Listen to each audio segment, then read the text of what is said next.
সদ্য বিবাহিত কনে বাসর ঘরে বসে আছে, মনের মাঝে তার হাজারো জল্পনা কল্পনার কাজ করছে।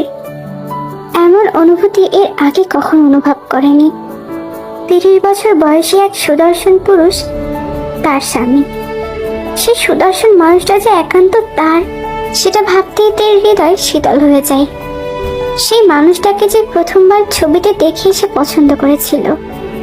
18 বছর বয়সী কিশোরী মনের প্রথম প্রেমের ছোঁয়া। প্রথম প্রেমের অনুভূতি তো অন্যরকম হয়। ভাবনার মাঝেই দরজার শব্দ পেতেই সেদিকে তাকিয়ে দেখে তার সুদর্শন পুরুষ ঘরে এসেছে। জিয়ন জাংকুক, বয়স 30 বছর। যেমন প্রচন্ড সুদর্শন দেখতে, তেমন রাগীও। দেশের স্বনামধন্য বিজনেসম্যানের একমাত্র ছেলে। আবার জাংকুকের আরেকটি পরিচয় আছে, সে এমপি। জাংকুক স্বনামধন্য রাজনীতিবিদ। রাজনৈতিক জগতে তার প্রচন্ড সুনাম। নিজের কাজ নিয়ে প্রচন্ড সিরিয়াস। এত বছর রাজনীতির পেছনে ছুটতে ছুটতে প্রেম ভালোবাসা এসব আর করা হয়ে ওঠেনি। বাড়ি থেকে যতবারই বিয়ের কথা বলা হয়েছে, জাংকুক প্রতিবারই না করে দিয়েছে। কিন্তু শেষমেশ তার মা জিনের জোরাজুরিতে জাংকুক বিয়ে করতে রাজি হয়। আর প্রথম তের ছবি ফোনে দেখেই জাংকুকের প্রচন্ড পছন্দ হয়ে যায় তেকে দেখা মাত্রই এক অদ্ভুত টান অনুভব করে।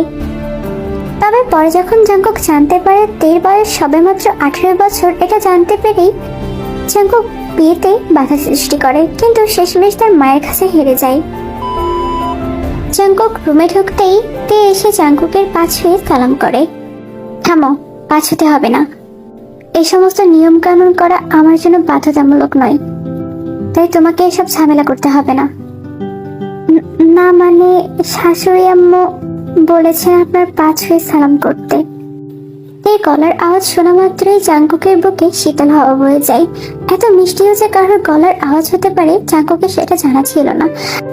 নাকি তার বিয়ে করা বউ বলে এতটা মধুর লাগছে। আসলেই স্বামী স্ত্রীর সম্পর্কটাই পবিত্র। তোমার নাম কি? কি রে, এই বেটাকে কি আমার নাম বলা হয়নি? বিয়ে করেছে অথচ বউয়ের নাম জানে না। ছি ছি, এ নাকি আবার এমপি। কি হলো, নাম জিজ্ঞেস করেছি তো। কিম তেয়ং আমার নাম। তোমার বয়স?